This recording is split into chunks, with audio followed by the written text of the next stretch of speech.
Hello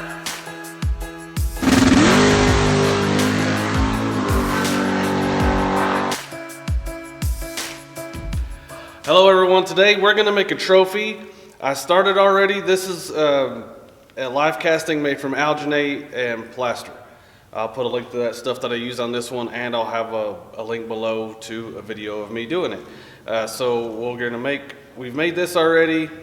A nice young lady came over here as part of the family that I'm making this for. She's kind of a tomboy, so her fingernails all jacked up. So I have to fix that. I'm going to do that with some thick Starbond filler glue and some activator. I have some dental picks, and I'm going to get in here. I'll show you a close-up of this. There's some of the things I have to clean up right here. We're going to go ahead and do that right now.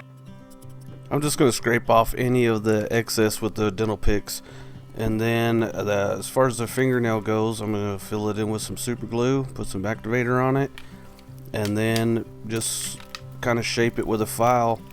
And it's no big deal. You can always fix it, and I got a Dremel tool out here refining the shape of the fingernail, and if you mess up with it, you can just fill it back in with glue and redo it. It's no big deal.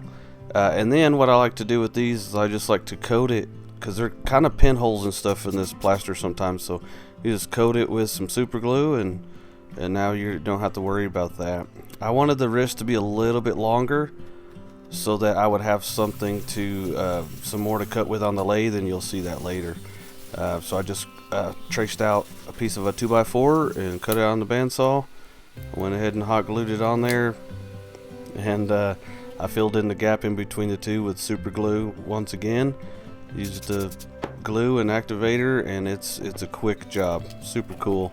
I have a video on degassing silicone, so I'm not going to go into detail on this, but it's super easy. I'll put a link up there in the cards. Pretty cool process. It's actually pretty fun doing the degassing. There's a couple things about silicone we need to know. One is it's very expensive, so you kind of don't want to waste it, so you'll do it in smaller batches. And I did this one here. See, I just put a little bit in there, and that one reason was because I don't want the hand to float. And to make sure of that, on the second batch I put tape on there and made sure that won't go higher. And then I had to figure out how to, you know, make a mold of it out of something that was taller than the cup. So I come up with this way right here, and it worked out pretty well. All in all, it was a success. But you try to make your mold to save as much silicone as you can. And silicone sticks to silicone, so you don't have to get this in one shot. You won't even be able to tell you did multiple pours on it.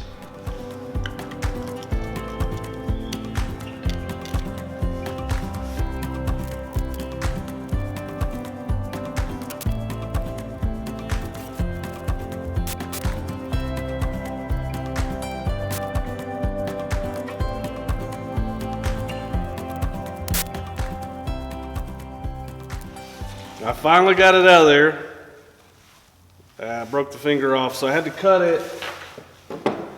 I had to cut it a little bit further than I wanted, but rubber bands will hold that together. And if there's a line on there, you can sand it out in the final product. If there's a line there, you can sand it out. It'll be fine. I just thought I could pull it out of there without cutting it that far, but I was wrong. And the reason is I didn't use mold release on this because I don't want mold release on my resin, because I'm going to cast it again, and I want that resin to stick to the outside of this hand, and that'll make sense in a little bit. So now I'm going to clean this, get some rubber bands around it, set this up for a pour. So if you could imagine, put the finger on there. This is going to be the base, and this is going to be the hand. So it's probably about an appropriate size. So I'm going to fill this with the same resin. That's going to be that. There you go.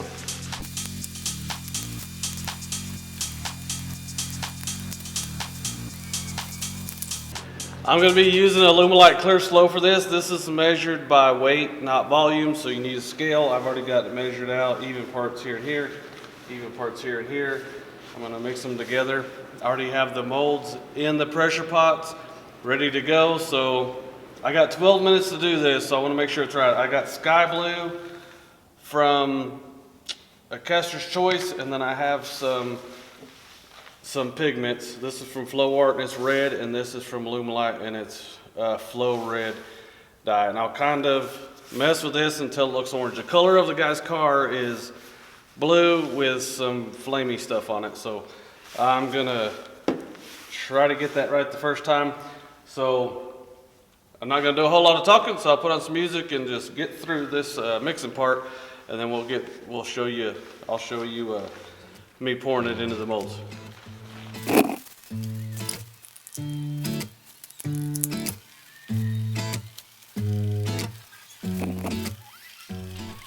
I'd like to take this opportunity to thank you for watching the video. If it's your first time here, hit the subscribe button.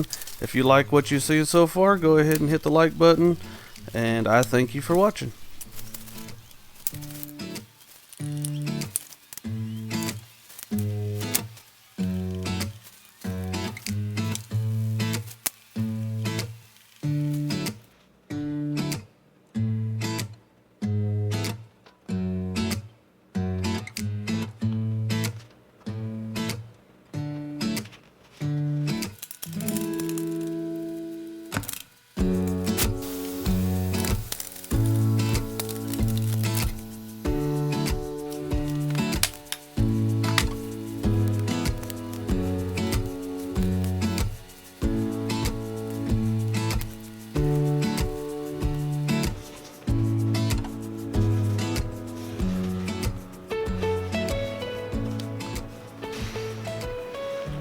I'm pretty happy with this base part.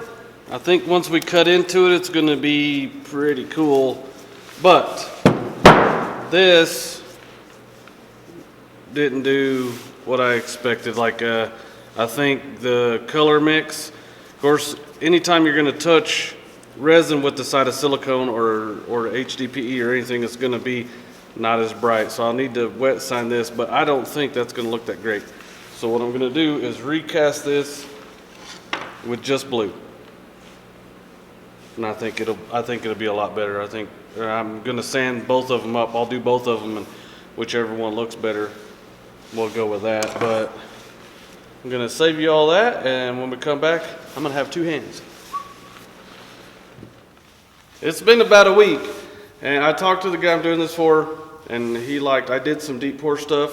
He liked how the hands looked with that, so we're gonna do that. My only worry is that, one, I let this set too long, so I need to scuff it up. I'm gonna use a white Scotch-Brite pad just to get if it's shiny, new resin's not gonna stick to it, so I'm just gonna kind of scuff it up. The other thing is, we have to hold this down somehow, so I'm gonna hot glue this. I really should make something to fit in here that I could actually like bolt this down, or it's gonna go like that. But I'm working with what I have here, so I'm gonna hot glue this to the top of this. And the reason why, most buckets have a dimple in them, but on the bottom side it's not gonna affect you. So I'm gonna get centered, I'm gonna glue this down right here, and then I'm gonna hot glue this around there like that and find center. And then I'll be able to, if I put it inside the cup, I won't be able to hot glue around it very well. So my pressure pot's tall enough for this and everything, so this seems kind of iffy, but it'll work. I have a bucket in the pressure pot in case this leaks to catch it. So what I'm really worried about is not being able to see this in there. But if it don't, then I can make another one with maybe a little bit of blue tint in there or something, but we'll come to that when we pass it. Here's the other one. So now you can kind of see the importance of a silicone mold. We can make as many of these as we want, different colors, all that kind of stuff. It's going to be the same exact thing every time, and I don't know why, but I think it's pretty cool. So I'm going to glue this all up and set it in the pressure pot. When we come back, I'll show you what I did, and then we're going to pour it.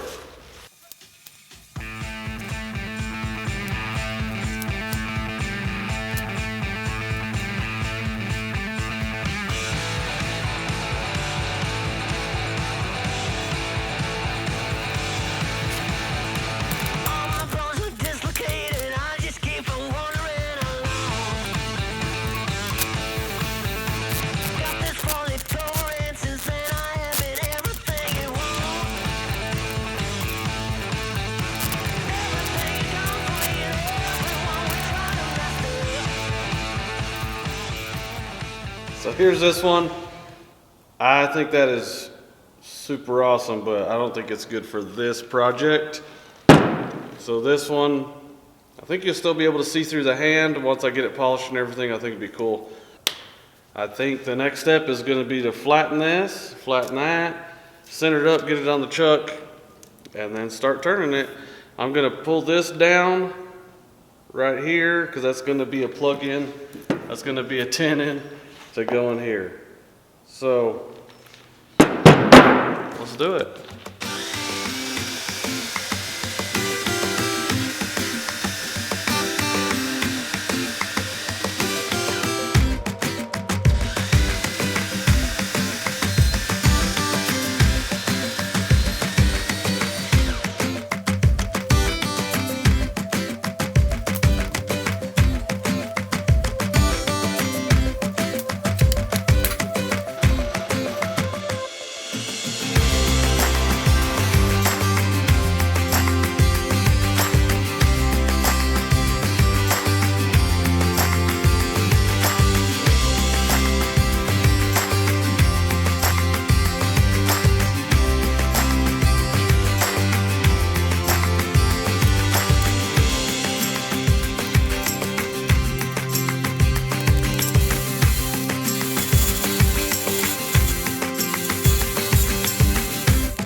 I'll give you some close-ups of it completed at the end. Right now, all I need to do is put some 5mm epoxy on here and assemble it.